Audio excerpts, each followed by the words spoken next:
درود و به برنامه خبری و تحلیلی اخبار آزادی خوش آمدید. در برنامه امروز سه‌شنبه 4 اوگوست من طاهر سفر شما را از استودیوی رادیو آزادی از شهر پراگ همراهی میکنم. نخست سرخط چندی از خبرها. حمله های نوی اوکراین به انبارهای شرکت وایلدبریز در روسیه و پاسخ مسکو به این ضربه ها با پهپادهای قاتل. دعوا سر بازار عظیم محصولات ساختمانی در شهر خوجند در دادگاه ادامه دارد. مقامات میگویند بازار از مالکش بر اساس قانون میگیرند. همون صاحب ملک جمعه بازار باید که از طرف همین شرکت راضی کرده شود. یک زن مهاجر را که قالینچه با تصویر پرچم روسیه را زیر پا انداخت از این کشور بیرون میکنند. مقامات ترکیه شام 3 اوگوست خبر دادند که در حمله پهپادی به یک کشتی بارکش در نزدیکی بندر نوروسیسک در روسیه در بحر سیاه 3 ملاح سخت جراحت برداشتند. در ویدیوهای شاهدان عینی دیده می شود که ملاحان زخمی را با زورق میبرند و آتش سوزی در کشتی ادامه دارد. مقامات ترکیه تصدیق کردند که این کشتی روز 3 اوگوست هدف حمله پهپاد قرار گرفته ضرر دیده است. با گفته آنها کشتی نادژدا روز دوشنبه از نوروسیسک به سمت بندر سامسونی ترکیه حرکت داشت که با آن حمله کردند. در بین مقامات ترکیه آمده است همه 22 ملاح از جمله زخمیان را به قلمرو روسیه بردند و آتش سوزی در قسمت پیش کشتی ادامه دارد. حالا معلوم نیست حمله کاری دستی کی بوده است. و گزارش دیگری را درباره جنگ روسیه و اوکراین و حمله های نو به انبارهای شرکت وایلدبریز همکارم میرزا نبی خالقزاد تقدیم می‌کند. اوکراین و روسیه دیگر باره با پهپادها به هدفهای گوناگون از جمله انشاءات انرژتیکی و غیر نظامی یکدیگر حمله کردند. در این میان اوکراین حمله ها به انبار بزرگترین فروشگاه آنلاینی روسیه شرکت وایلدبریز ادامه داد. این دفعه یک انبار در ولایت ولادیمیر هدف قرار گرفت. شرکت وایلدبریز روز 3 اوگوست در یک بیانیه رسمی گفت بر اثر این حمله در انشاءات اکمالاتی شرکت در ولایت ولادیمیر آتش سوزی به وقوع پیوست. مردم را به جای امن بردند، کسی آسیب ندیده است. این حمله یک روز پس از ضربه پهپادی اوکراین به انبار دیگری وایلدبریز در ولایت سامارا 800 کیلومتر دورتر از مرز اوکراین صورت گرفت. هفته‌های اخیر نیروهای اوکراینی به ده‌ها انبار وایلدبریز در گوشه‌های گوناگون روسیه ضربه زدند. اوکراین میگوید وایلدبریز با فروش اموال لازم برای نظامیان روسیه در جنگ بر ضد اوکراین کمک میکنند. مسکو این اتهامات را رد کرده است. در پاسخ به این حمله ها روسیه به یک انبار فروشگاه آنلاینی اوکراینی رازتکا در ولایت کیف ضربه زد. در این حادثه در روز 2 اوگوست کسی آسیب ندیده است. در حمله پیشینه به همین انبار به گفته دادستانی ولایت کیف 1 نفر کشته و دست کم 6 تن دیگر مجروح شدند.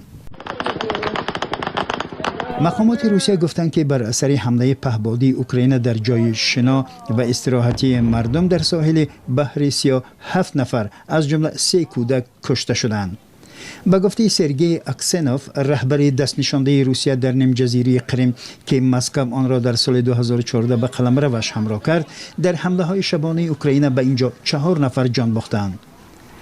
وزارت دفاع روسیه روز 3 اوگوست اعلام کرد که سیستم دفاع هوایی 131 پهپاد اوکراینی را در شب گذشته در چند منطقه سرنگون و نابود کرده است. از سوی دیگر به گفته رابرت براودی فرمانده واحدهای پهپادی اوکراین، آنها در مدت 4 روز به 4 پالایشگاه نفت روسیه و یک ترمینال بحری ضربه زده آسیب زیادی به آنها رسانیدند و از جمله 12 بشکه‌های عظیم مواد سوخت را نابود کردند. به گفته نیروهای هوایی اوکراین، روسیه همچنان به حمله های خود ادامه داده شب گذشته 181 پهپاد قاتل به سمت اوکراین پرتاب کرده است. ولادیمیر زلنسکی روز 2 اوگوست در پیامی در شبکه‌های اجتماعی نوشت که تنها در یک هفته گذشته روسیه با 1900 پهپاد، نزدیک 1600 بمب هدایت پذیر و 144 موشک گوناگون به اوکراین ضربه زده است. و می رویم به تاجیکستان. بحث و کشمکش سر بزرگترین بازار محصولات ساختمانی در ولایت سوخت ادامه دارد. بعد از شکایت مالکان بازار معروف به نام جمعه بازار در خوجند، مقامات هم این بحث را شرح دادند. صاحبان بازار دعوا دارند که مالکیت آنها را به زور دیگران از دستشان میگیرند. مقامات میگویند که چنین نیست. فرزان محمدی گزارش میدهد.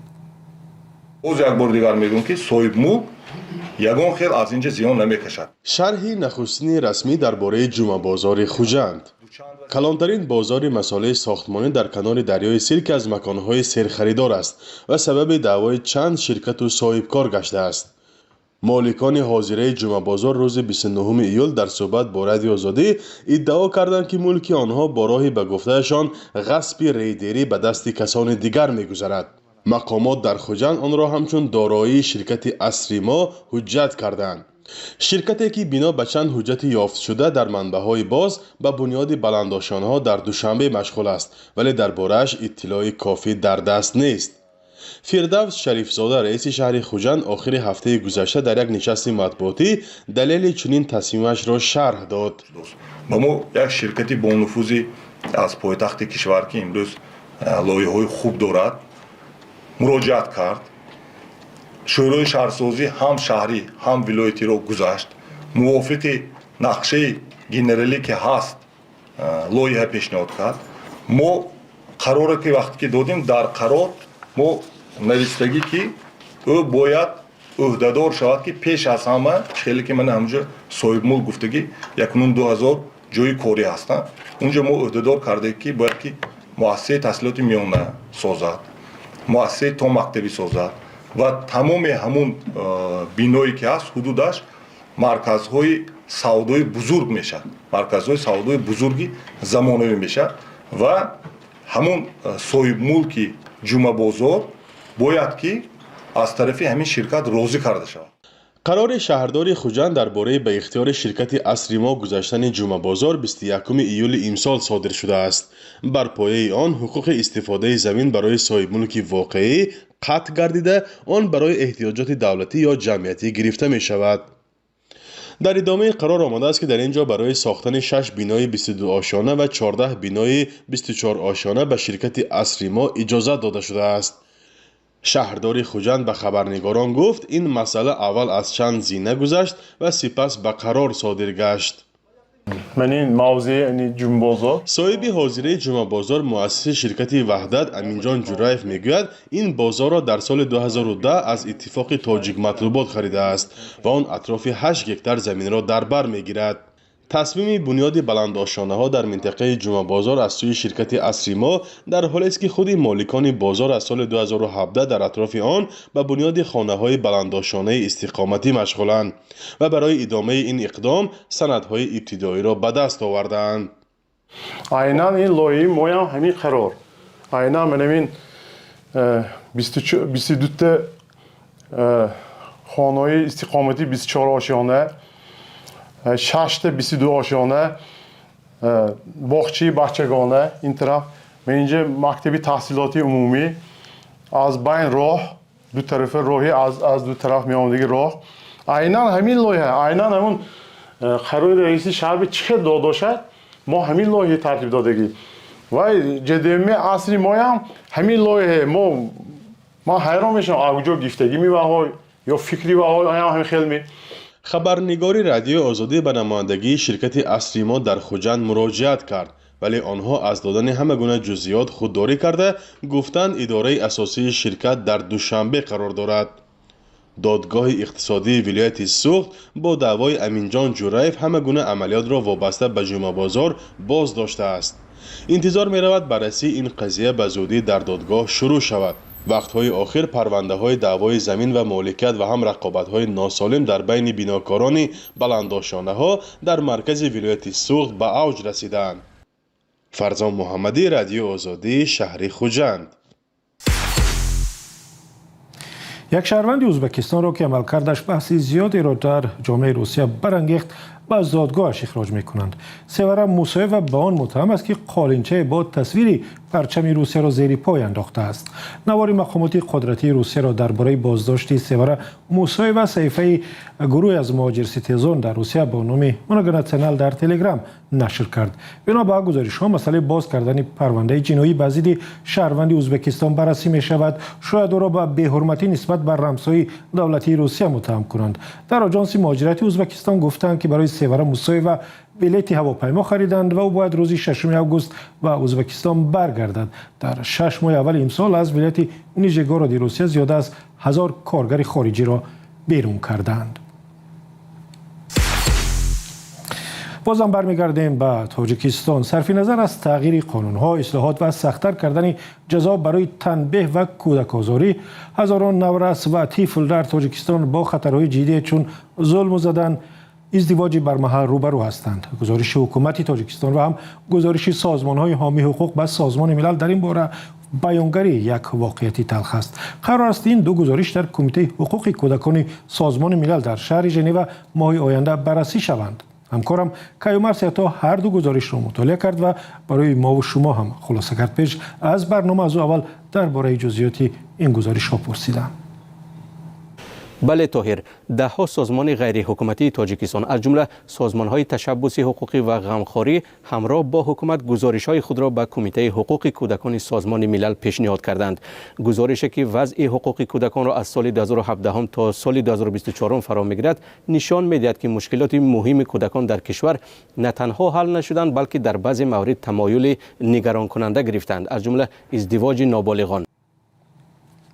و از کیومرث همچنین پرسیدم که درباره لطوکوب و آزار کودکان که سالهای اخیر بیشتر رسانه میشوند حامیان حقوق چی گفتند؟ طاهر، زورآوری یا آزار و اذیت و ظلم بر کودکان در تاجیکستان این مسئله دیگری اساسی در گزارش است. حامیان حقوق به سازمان ملل گفتند که زورآوری به کودکان وسیع دامن پهن کرده است، اما به دلیل دسترس نبودن آمار یگانه و هم ترس جامعه مقیاس اصلی آن پنهان میماند. بر اساس یک پژوهش که با مساعدت یونیسف یا بنیاد کودکان سازمان ملل سال 2023 انجام گرفت، 56% کودکان از 1 تا 14 ساله در خانواده به نوع‌های گوناگون تنبیه سخت از جمله تحقیر، زدن و لطوکوب سخت روبرو شدند. یک مثال تازه آن تا حد مرگ زدن یک دختری 4 ساله از ناحیه یاوان از سوی پدر اندرش است که چند پیش روی داد و حکومت گفته است که شمار کودکانی که چون جبر دیده از زورآوری عائله شناخته شدند از 171 نفر در سال 2023 تا به 409 نفر در سال 2025 رسیده است. آزار جنسی کودکان هم زیاد شده است و تنها در سال گذشته در تاجیکستان 25 مورد آن را ثبت کردند. در گزارش حامیان حقوق از حادثه‌های مدهش تجاوز و به قتل رساندن دختران 8 و 9 ساله یادآوری می شود. در این گزارش همچنین از رید یا که عملیات ماموران میلیسا یادآور شدند که کودکان را برای گدایی یا عرابه‌کشی هم بازداشت می کنند و جزا می دهند. و یکی از بخش‌های دیگری گزارش سازمان‌های حامی حقوق درباره کودکان گرفتار ویروس نارسایی مسئولیت بدن یا همان ویچ سپی در تاجیکستان است. همکارم کیومرث خواستم تا در این مورد تفصیلات بدهد. بله طاهر، این موضوع یکی از بخش‌های نگران کننده گزارش است. بنا به آمار رسمی حکومت تا 31 دکمبر سال 2025 در تاجیکستان تقریباً 1000 کودک و نورس تا 18 ساله و گرفتار به ویروس نارسایی مسئولیت بدن ثبت شدند. در گزارش حامیان حقوق که آمار تا سال 2024 را در بر می‌گیرد آمده است واقعیت دهشتبار آن است که از 184 کودک مبتلای زیر 14 سال در 139 مورد آن مادران کودکان بیمار نبودند. مقامات هم اعتراف کردند که شاید این کودکان در شفاخانه ها توسط سوزندارو یا تجهیزات طبی آلوده سرایت شده باشند. گذشته از این همه کودکان گرفتار ویچ هنگام قبول به کودکستان و مکتب به سنجش های تبعیض‌آمیز دچار می شوند و از حق تحصیل در دانشکده های طبی محروم کرده شدند. همکارم کیومرث سیاتا درباره دو گزارش، یکی از حکومت و یکی از سازمان‌های غیر حکومتی درباره حقوق کودکان در تاجیکستان صحبت می‌کرد. گزارش مفصل در این باره در وبسایت azadi.org هست و هر وقت می‌توانید بخوانید. و 15 دقیقه که برای اخباری آزادی داشتیم به پایان رسید. بسیار سپاسگزاریم که تا پایان برنامه ما را همراهی کردید. اگر شما هم خبری دارید و میخواهید دیگران بدانند به ما بفرستید، تحقیق میکنیم، میپرسیم درست بود نشر خواهد شد. ما را در فیسبوک، اینستاگرام، تیک تاک و تلگرام و آزادی ویدیو در یوتیوب پیگیری کنید و تا دیدار در برنامه‌های دیگر.